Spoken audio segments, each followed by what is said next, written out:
Bienvenido a tu programa Testigos de la Fe. Tomadla, porque yo escojo todo lo que vos queréis.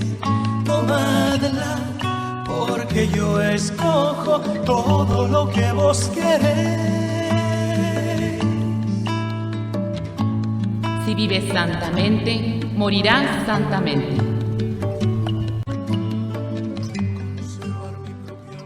El día de hoy celebramos domingo 4 Santa Ángela de Foligno. El día de mañana, lunes 5, San Simón Estilita. Martes 6, la Epifanía o Reyes Magos. Miércoles 7, San Raimundo de Peñafort. Jueves 8, San Severino. Viernes 9, San Julián. Y sábado 10, Beata Laura Vicuña. Repetimos. El domingo 4, Santa Ángela de Foligno. Lunes 5, San Simón Estilita. Martes 6, la Epifanía o Reyes Magos. Miércoles 7, San Raimundo de Peñafort. Jueves 8, San Severino. Viernes 9, San Julián. Y sábado 10, Beata Laura Vicuña. Pues muchas felicidades a los que van a estar cumpliendo años o celebrando algo en especial en estos días. Vamos con el día de hoy. Domingo 4 de enero. Santa Ángela de Foligno. Murió el 4 de enero del año 1309 en Foligno, Italia, donde había nacido en el año 1248. Es una de las místicas más famosas que ha tenido la Iglesia Católica. Se llama mística a la persona que se dedica a la vida de contemplación y de comunión con Dios. En los primeros años de su vida fue una pecadora, orgullosa, vanidosa, poco piadosa y dedicada a la vida mundana. Se casó muy joven y tuvo varios hijos. Poseía riquezas, castillos, lujos, joyas y fincas, pero nada de eso la hacía feliz. En el año 1283, cuando ella tenía 35 años de edad, mueren sucesivamente su madre, su esposo y sus hijos. En medio de la inmensa pena, Ángela va al templo y oye predicar a un franciscano, el padre Arnoldo. Durante el sermón se da cuenta de lo equivocada que ha vivido. Hace una confesión general de toda su vida. Se hace terciaria franciscana. Va en peregrinación a Asís y San Francisco en una visión le dice que es necesario hacer dos cosas muy importantes.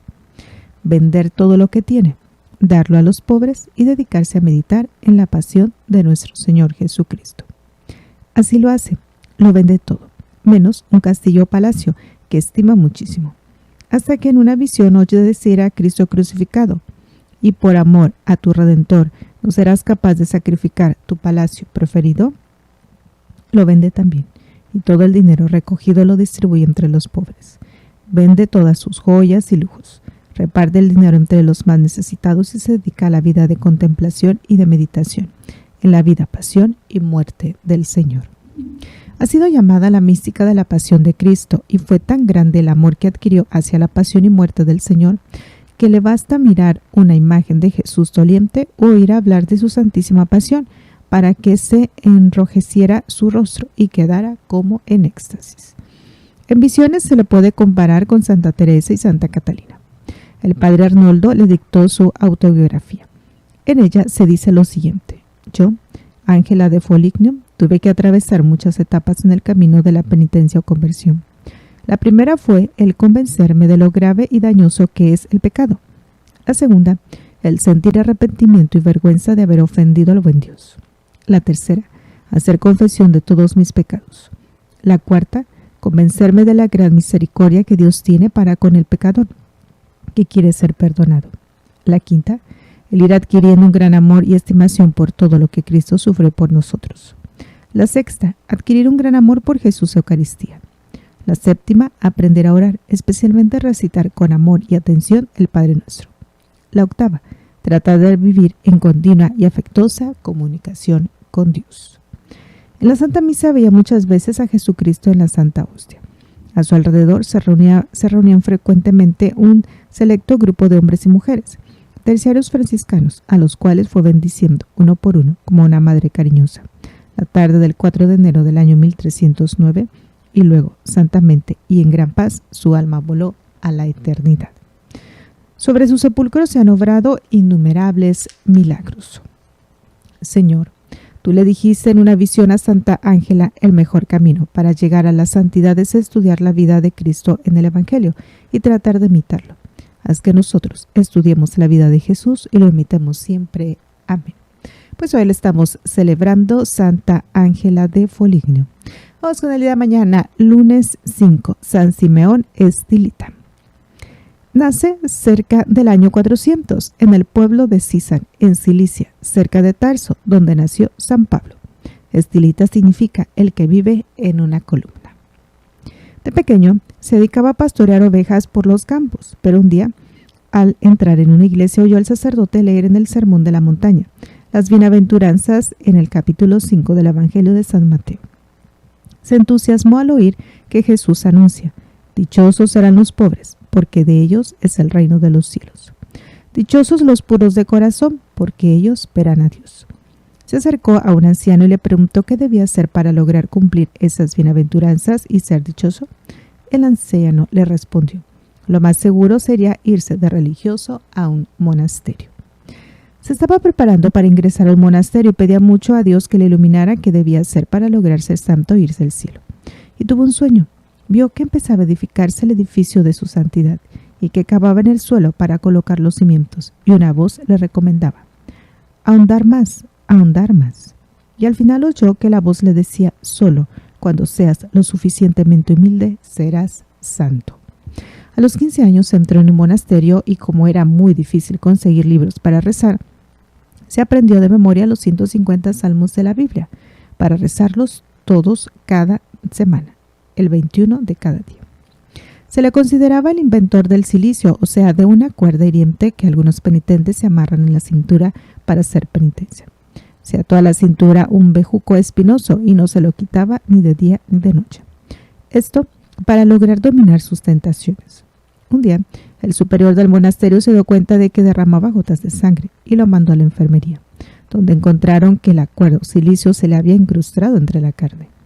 Difícilmente lograron quitarle la cuerda, con paños de agua caliente, y el abad o superior le pidió que se fuera para otro sitio, porque allí su ejemplo de extrema penitencia podía llevar a los hermanos a exagerar en las mortificaciones. Se fue a vivir a una cisterna seca, abandonada, y después de estar allí 5 días en oración, se le ocurrió la idea de pasar los 40 días de Cuaresma sin comer ni beber como Jesús. Le consultó a un anciano y éste le dijo: para morirse de hambre hay que pasar 55 días sin comer. Puede hacer el ensayo, pero para no poner en demasiado peligro la vida, dejaré allí cerca de usted 10 panes y una jarra de agua, y si ve que va a desfallecer, come y beba. Así se hizo. Los primeros 14 días de Cuaresma rezó de pie, los siguientes 14 rezó sentado. Los últimos 12 días de la Cuaresma era tanta su debilidad que tenía que rezar recostado en el suelo. El domingo de resurrección llegó el anciano y lo encontró desmayado y el agua y los panes sin probar. Le mojó los labios con el algodón empapado en agua, le dio un poquito de pan y recobró las fuerzas. Y así pasó todas las demás Cuaresmas de su larga vida, como penitencia de sus pecados y para obtener la conversión de los pecadores. Se fue a una cueva del desierto y, para no dejarse dominar por la tentación de volverse a la ciudad, llamó a un cerrajero y se hizo atar a una cadena de hierro a una roca y mandó soldar la cadena para no podérsela quitar. Pero varias semanas después pasó por allí el obispo de Antioquía y le dijo: las fieras sí hay que atarlas con cadenas, pero el ser humano le basta su razón y la gracia de Dios para no exceder ni irse a donde no se debe. Entonces Simeón, que era humilde y obediente, se mandó quitar la cadena. De todos los países vecinos y aún de países lejanos venían a su cueva a consultarlo y a pedirle consejos, y las gentes se le acercaban para tocar su cuerpo con objetos para llevárselos en señal de bendición, y hasta le quitaban pedacitos de su manto para llevárselos como reliquias.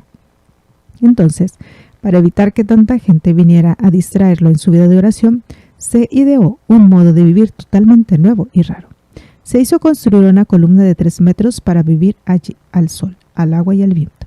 Después mandó hacer una columna de 7 metros y más tarde, como la gente todavía trataba de subirse hasta allá, hizo levantar una columna de 17 metros. Y allí pasó sus últimos 37 años de su vida. Columna se dice estilos en griego, por eso lo llamaron Simeón estilita. No comía sino una vez por semana. La mayor parte del día y de la noche la pasaba rezando. Unos ratos de pie, otros arrodillado y otros tocando el piso de la columna con la frente. Cuando oraba de pie, hacía reverencias continuamente con la cabeza. Un sacerdote le llevaba cada día la Sagrada Comunión. Para que nadie vaya a creer que esto que estamos narrando son cuentos inventados o leyendas, recordemos que la vida de San Simeón estilita la escribió Teodoreto, quien era monje en aquel tiempo y luego fue obispo de Ciro, ciudad cercana al sitio de los hechos. Un siglo más tarde, un famoso abogado llamado Evagrio escribió también la historia de San Simeón y dice que las personas que fueron testigos de la vida de este santo afirman que todo lo que cuenta Teodoreto es cierto. Las gentes acudían por montones a pedir consejos a Simeón el estilita. Él les predicaba 2 veces por día desde su columna y los corregía de sus malas costumbres. Y entre sermón y sermón oían sus súplicas. Oraba por ellos y resolvía pleitos entre los que estaban peleados para amistarlos otra vez. A muchos ricos los convencía para que perdonaran las deudas de los pobres que no les podían pagar. Convirtió a miles de paganos. Un famoso asesino, al oírlo predicar, empezó a pedir perdón a Dios a gritos y llorando. Algunos lo insultaban para probar su paciencia y nunca respondió a los insultos ni demostró disgusto por ellos. Hasta obispos venían a consultarlo, y el emperador Marciano de Constantinopla se disfrazó de peregrino y se fue a escucharlo, y se quedó admirado del modo tan santo como vivía y hablaba. Para saber que la vida que llevaba en la columna era santidad y virtud y no solo un capricho, los monjes vecinos vinieron y le dieron órdenes a gritos de que bajara de la columna y se fuera a vivir con los demás. Simeón, que sabía que sin humildad y obediencia no hay santidad, se dispuso inmediatamente a bajarse de allí, pero los monjes, al ver su docilidad, le gritaron que se quedara otra vez allá arriba porque esa era la voluntad de Dios. Murió el 5 de enero del año 459. Estaba arrodillado, rezando, con la cabeza inclinada, y así quedó muerto, como si estuviera dormido. El emperador tuvo que mandar un batallón de ejército porque las gentes querían llevarse el cadáver cada uno a su ciudad. En su sepulcro se obraron muchos milagros y junto al sitio donde está su columna se construyó un gran monasterio para monjes que deseaban hacer penitencia. Señor Jesucristo, haz que como Simeón el estilita recordemos todas aquellas palabras tuyas. Si no hacéis penitencia, todos pereceréis, y que nos dediquemos también a ofrecer penitencias por nuestros pecados y por los pecados del mundo entero. Amén. Pues él es San Simón el estilita, que lo vamos a celebrar el día de mañana, lunes 5. Vamos con el martes 6, la Epifanía o visita de los Reyes Magos.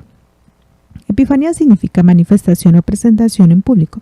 Se llama así esta fiesta porque en ella se recuerda cómo Jesús se manifestó ante los magos para ser adorado.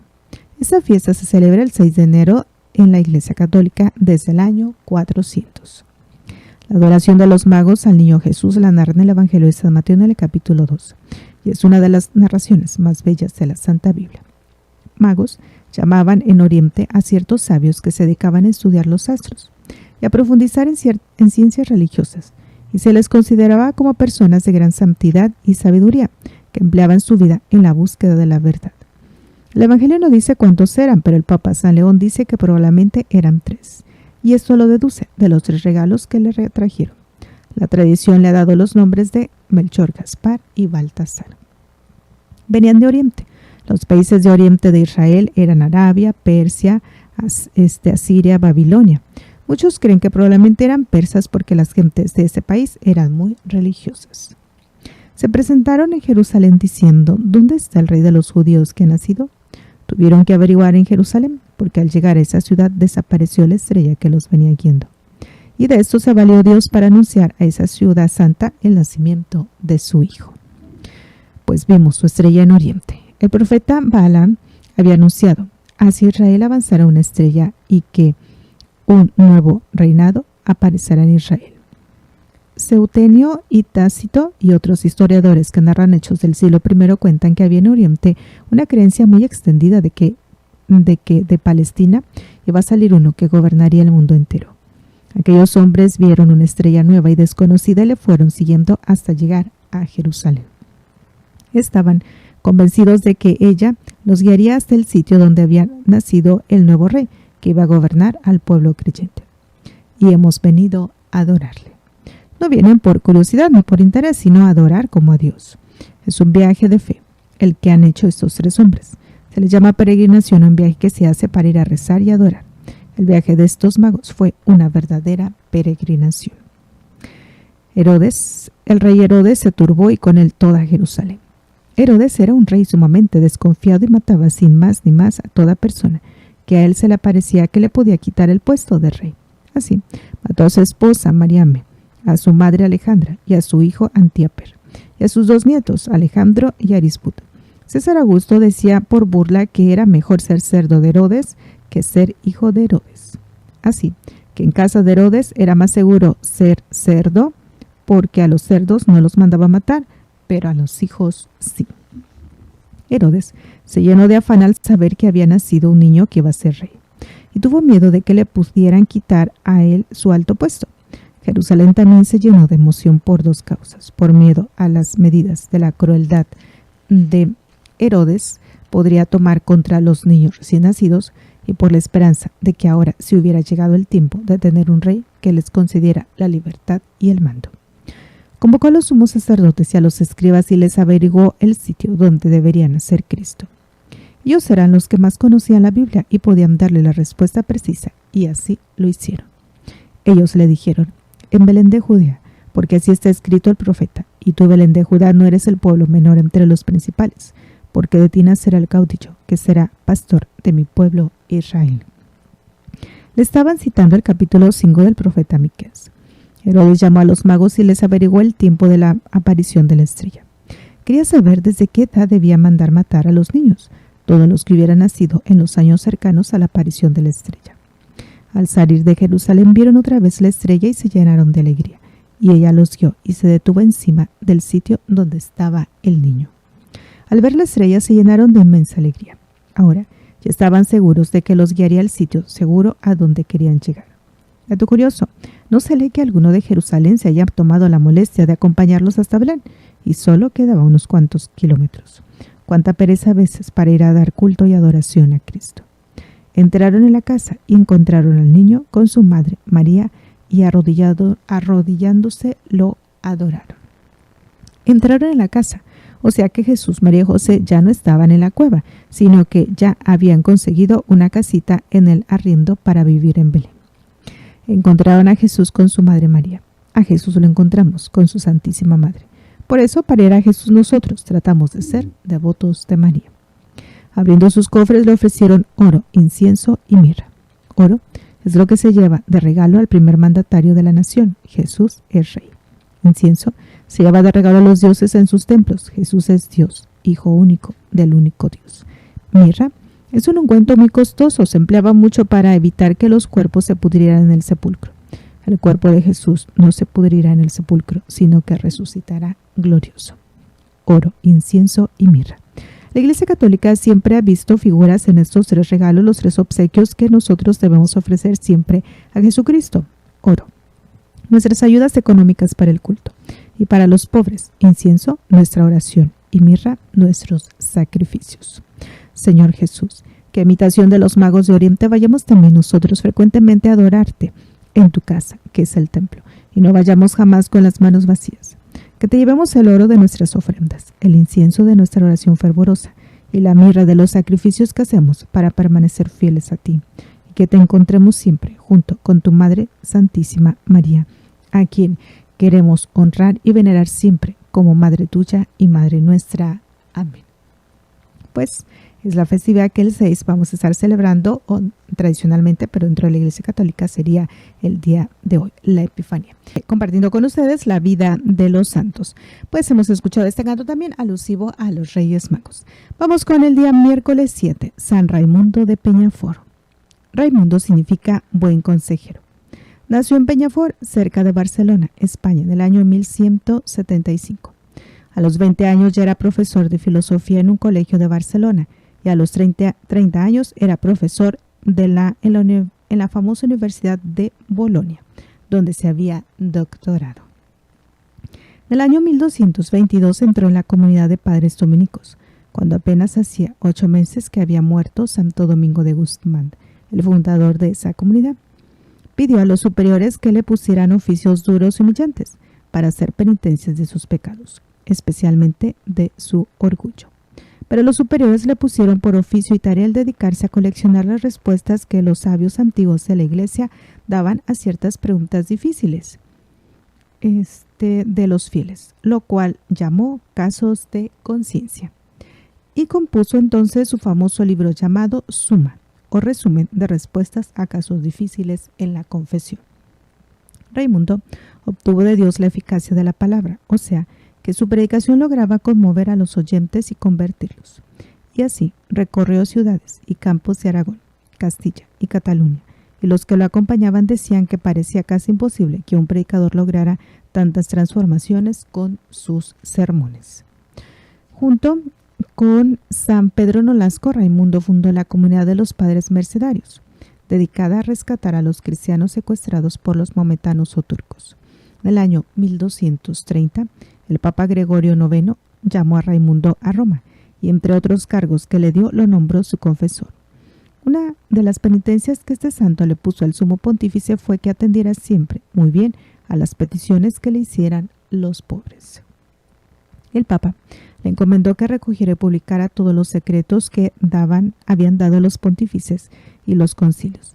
Después de 3 años de trabajo publicó su famoso libro titulado Decretales, el cual ha tenido que consultar después por varios siglos todos los que quieren saber por qué prohibieron los pontífices y concilios de la antigüedad.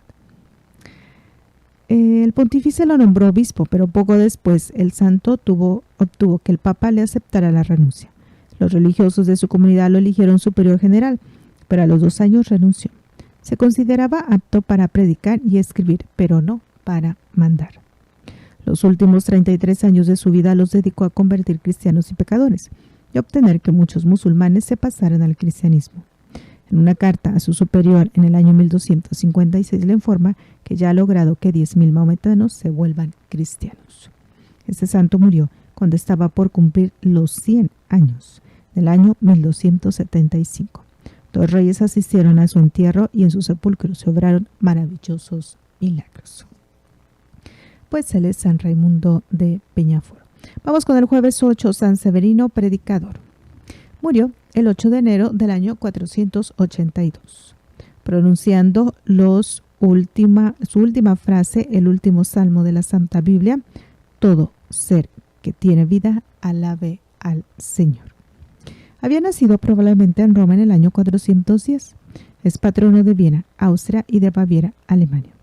Su biografía la escribió su discípulo Eugipio. A nadie decía que era de Roma, la capital del mundo en ese entonces, ni que provenía de una familia noble y rica, pero su perfecto modo de hablar en latín y sus exquisitos modales y su trato finísimo lo decían. San Severino tenía el don de profecía, anunciar el futuro, y el don de consejo, 2 preciosos dones que el Espíritu Santo regala a quienes le rezan con mucha fe. Se fue a misionar a las orillas del río Danubio, en Austria, y anunció a las gentes de la ciudad de Astura que si no dejaban sus vicios y no se dedicaban a rezar más y a hacer sacrificios, iban a sufrir un gran castigo. Nadie le hizo caso, y entonces él, declarado que no se hacía responsable de la mala voluntad de esas cabezas tan duras, se fue a la ciudad de Cumana. Pocos días después llegaron los terribles hunos, bárbaros de Hungría, y destruyeron totalmente la ciudad de Astura, y mataron a casi todos sus habitantes. En Cumana el santo anunció que esa ciudad también iba a recibir castigos si la gente no se convertía. Al principio nadie le hacía caso, pero luego llegó un prófugo que había logrado huir de Astura y les dijo: nada de lo terrible que nos sucedió en mi ciudad habría sucedido si le hubiéramos hecho caso a los consejos de este santo. Él quiso librarnos, pero nosotros no quisimos dejarnos ayudar. Entonces las gentes se fueron a los templos a orar y se cerraron las cantinas y empezaron a portarse mejor y a hacer pequeños sacrificios. Y cuando ya los bárbaros estaban llegando, un tremendo terremoto los hizo salir huyendo y no entraron a destruir la ciudad. En Fabina, una ciudad que se quedaba junto al Danubio, había mucha carecía, porque la nieve no dejaba llegar barcos con comestibles. San Severino amenazó con castigos del cielo a los que habían guardado alimentos en gran cantidad si no los repartían. Ellos le hicieron caso y los repartieron. Entonces el santo, acompañado de muchos pueblos, se puso a orar y el hielo del río Danubio se derritió y llegaron barcos con provisiones. Su discípulo preferido, Bonoso, sufría mucho de mal de ojo. San Severino curaba milagrosamente a muchos enfermos, pero a su discípulo no lo quiso curar, porque le decía: enfermo puedes llegar a ser santo, pero si estás muy sano te vas a perder. Y por 40 años sufrió Bonoso su enfermedad, pero llegó a buen grado de santidad. El santo iba repitiendo por todas partes aquella frase de la Santa Biblia: para los que hacen el bien habrá gloria, honor y paz, pero para los que hacen el mal, tristeza y castigos vendrán. Y anunciaba que no es cierto lo que se imaginaban muchos pecadores: he pecado y nada malo me ha pasado, pues todo pecado trae castigos del cielo. Y eso detenía a muchos y les impedía seguir por el camino del vicio y del mal.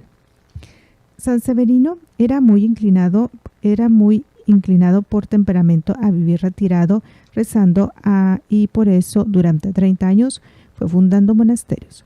Pero en las inscripciones del cielo le mandaban irse a las multitudes a predicar penitencia y conversión, buscando pecadores para convertir. Recorría aquellas inmensas llanuras de Austria y Alemania, siempre descalzo, aunque estuviera andando sobre las más heladas nieves, sin comer nada jamás, antes de que se ocultara el sol cada día, reuniendo multitudes para predicarles la penitencia y la necesidad de ayudar al pobre y sanando enfermos, despertando en sus oyentes una gran confianza en Dios y un serio temor a ofenderle, vistiendo siempre una túnica desgastada y vieja, pero venerando y respetando por cristianos y bárbaros y por pobres y ricos, pues todos lo consideraban un verdadero santo.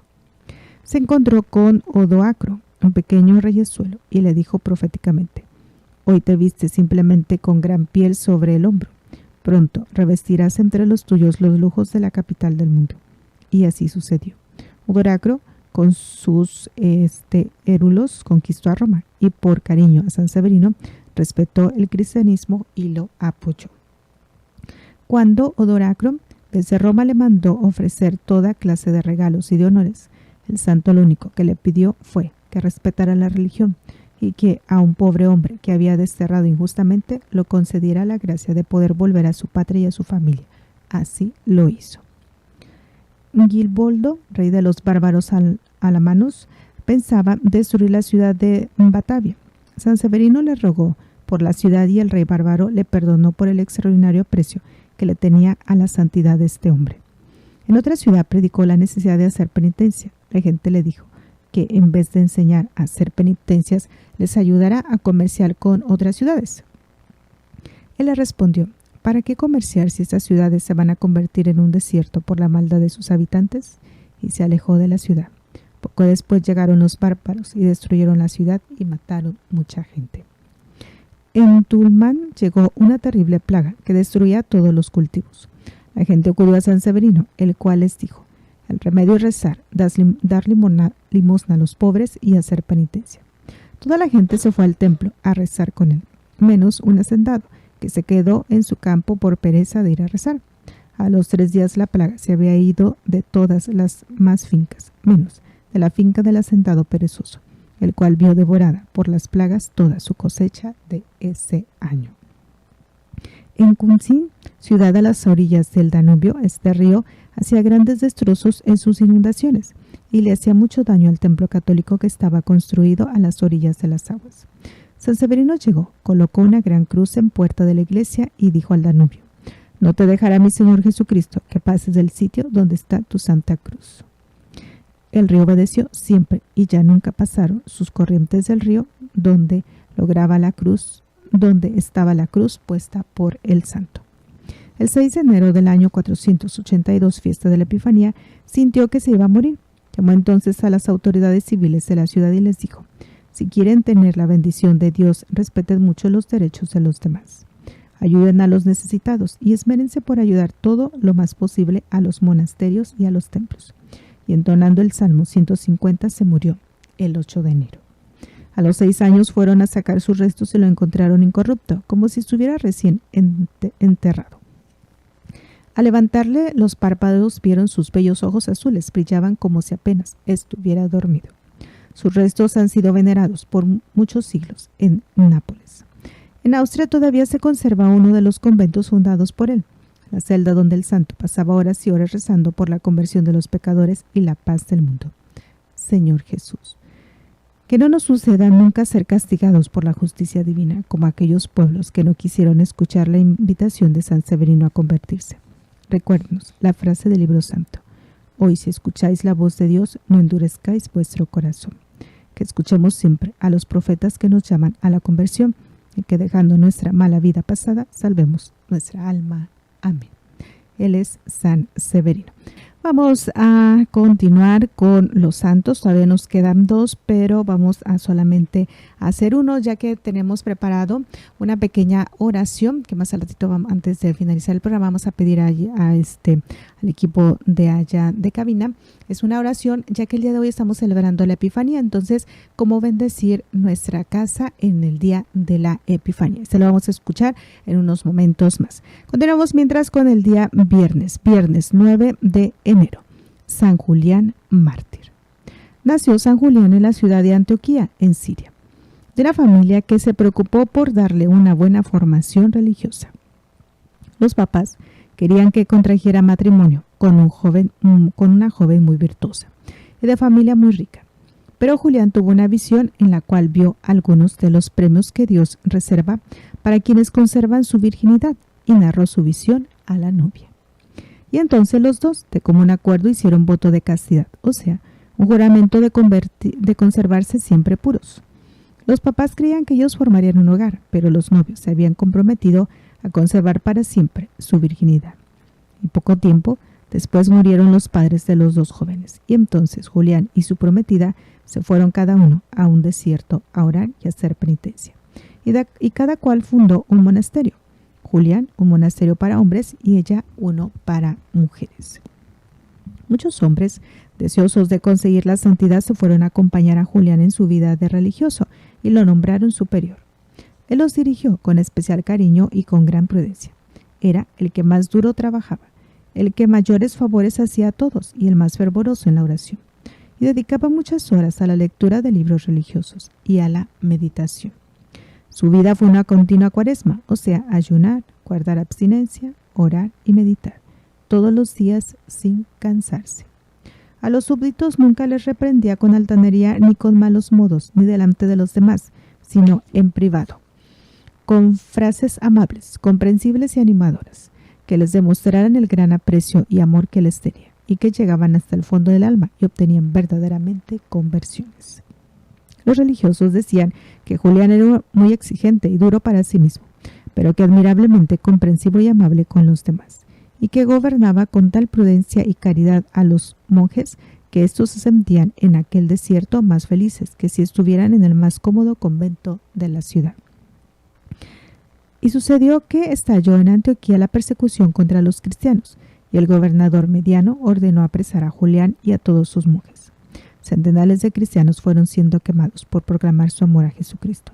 Y cuando le llegó el turno a nuestro santo, se produjo el siguiente diálogo entre el perseguidor y Julián. Le ordenamos que adore la estatua de nuestro emperador.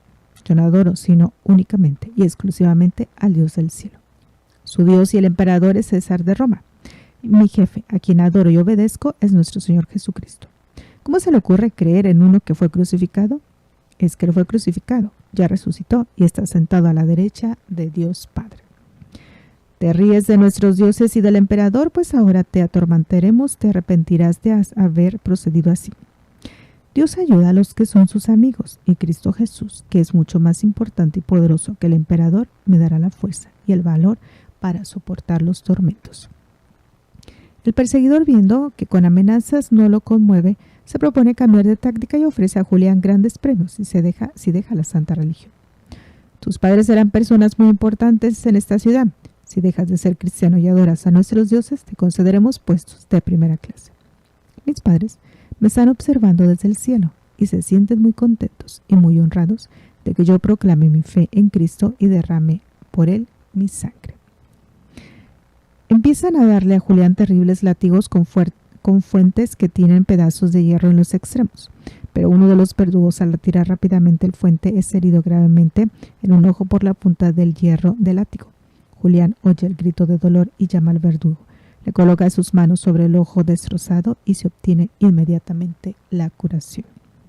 Los verdugos le cortan la cabeza al santo, pero en ese momento el joven Celso, hijo del perseguidor Marciano, al ver con qué gran valentía y alegría había ido a muerte este amigo de Cristo, se declara él también seguidor de Jesús y se hace cristiano. Esta conversión fue considerada como un verdadero milagro espiritual, obtenido por el martirio de Julián. Y los amigos de Jesús queremos proclamar siempre y en todas partes nuestra fe, y preferir 1000 muertes y 10.000 tormentos antes que dejar nuestra santísima religión por irnos a religiones falsas que ni dan felicidad en esta vida ni consiguen salvación eterna. Amén. San Julián, pídele a Cristo que nosotros logremos perseverar fieles a nuestra santa religión hasta la muerte. Amén. Pues así hemos terminado. En esta semana nos faltaba una, pero queremos terminar con esta oración que es para bendecir nuestras casas en este día de la Epifanía. Viene paso a paso, igual a lo mejor que lo escuchemos y después ahí en la repetición lo pueden volver a escuchar. ¿Cómo bendecir nuestra casa en la Epifanía? Recordemos que hace un año, en el mes de enero, cuando hubo los quemazones aquí en Estados Unidos, en Los Ángeles, una de las casas que no le pasó nada tenía la bendición de la Epifanía a los números escritos fuera de su casa. Nos despedimos con esta oración, continuamos con la celebración de la Santa Misa, recordándoles este mensaje: Dios es amor y te ama. Les compartiré una hermosa tradición que conecta la fe con nuestro hogar, la bendición del hogar en la solemnidad de la Epifanía, también conocida como el Día de Reyes o la Pequeña Navidad. ¿Alguna vez has visto letras y números escritos en la parte superior de una puerta durante este día tan especial? Puede parecer algo curioso, pero detrás de esos símbolos hay un profundo significado espiritual y cultural. Esta tradición, que se celebra el 6 de enero, recuerda la visita de los Reyes Magos al Niño Jesús, reconociéndolo como el Salvador del mundo. En este día, muchas familias católicas bendicen sus hogares escribiendo las iniciales C, M y B, junto con el año sobre las puertas. Estas iniciales no solo representan a los Reyes Magos, Gaspar, Melchor y Baltasar, sino que también encierran una bendición en latín, Christus mansionem benedicat, que significa que Cristo bendiga esta casa. En este video, te guiaré paso a paso para que puedas realizar esta bendición en tu hogar, creando un espacio de paz, fe y protección en este inicio de año. Comencemos. Por la señal de la Santa Cruz de nuestros enemigos, líbranos, Señor nuestro. En el nombre del Padre, del Hijo y del Espíritu Santo. Amén. Paz a esta casa. Y a todos los que la habitan. Desde Oriente llegaron los Reyes Magos a Belén a adorar al Señor, y abriendo sus tesoros ofrecieron dones preciosos, oro para el gran Rey, incienso para el verdadero Dios, y mirra como símbolo de su sepultura. Dios te salve, Reina y Madre de misericordia, vida y dulzura y esperanza nuestra, Dios te salve. A ti llamamos los desterrados hijos de Eva, a ti suspiramos, gimiendo y llorando en este valle de lágrimas. Ea pues, Señora abogada nuestra, vuelve a nosotros esos tus ojos misericordiosos y, después de este destierro, muéstranos a Jesús, fruto bendito de tu vientre. Oh clementísima, oh piadosa, oh dulce Virgen María, ruega por nosotros, Santa Madre de Dios, para que seamos dignos de alcanzar las promesas de nuestro Señor Jesucristo. Amén. Desde Oriente llegaron los Reyes Magos a Belén a adorar al Señor, y abriendo sus tesoros ofrecieron dones preciosos, oro para el gran Rey, incienso para el verdadero Dios, y mirra como símbolo de su sepultura. Padre nuestro, que estás en el cielo, santificado sea tu nombre. Venga a nosotros tu reino, hágase tu voluntad en la tierra como en el cielo. Danos hoy nuestro pan de cada día, perdona nuestras ofensas como también nosotros perdonamos a los que nos ofenden, no nos dejes caer en tentación. Y líbranos del mal. Todos los de Saba vendrán. Trayendo oro e incienso. Oh Señor, escucha mi oración. Y que mi clamor llegue a ti. Oh Dios, que con la guía de una estrella manifestaste en este día a tu Hijo unigénito a los gentiles, concede misericordiosamente que los que te conocemos por fe también alcancemos la visión de tu gloriosa majestad. Por Cristo, nuestro Señor. Amén. Ilumínate, ilumínate, oh Jerusalén, porque ha venido tu luz, y la gloria del Señor ha surgido sobre ti, Jesucristo, nacido de la Virgen María. Y los gentiles caminarán en tu luz y los reyes en el esplendor de tu ascenso, y la gloria del Señor ha surgido sobre ti. Oremos. Bendice, oh Señor Dios Todopoderoso, este hogar, para que en él haya salud, pureza, la fuerza de victoria, humildad, bondad y misericordia, el cumplimiento de tu ley, la acción de gracias a Dios Padre y al Hijo y al Espíritu Santo. Y que esta bendición permanezca sobre este hogar y sobre todos los que habitan en él. Por Cristo, nuestro Señor. Amén. Al finalizar la oración, se recorre el hogar rociando agua bendita en cada habitación. Posteriormente, se marcan las iniciales C, M y B, separadas por cruces, en la puerta principal, acompañadas por los números correspondientes al año. Al realizar esta sencilla pero poderosa bendición, no solo consagramos nuestro hogar, sino también nuestros corazones y nuestras familias al cuidado y protección de Cristo. Que cada vez que cruces esa puerta recuerdes que tu hogar está lleno de su amor, paz y bendición. Si te ha inspirado esta tradición, compártela con otros y anímales a llevarla a cabo. Solo me asusta una cosa, conservar mi propia voluntad. Ellos ya están con Dios. Luchemos como verdaderos testigos de la fe para alcanzar nuestra meta. Gracias por dar tu vida a Cristo. Dios es amor y te ama.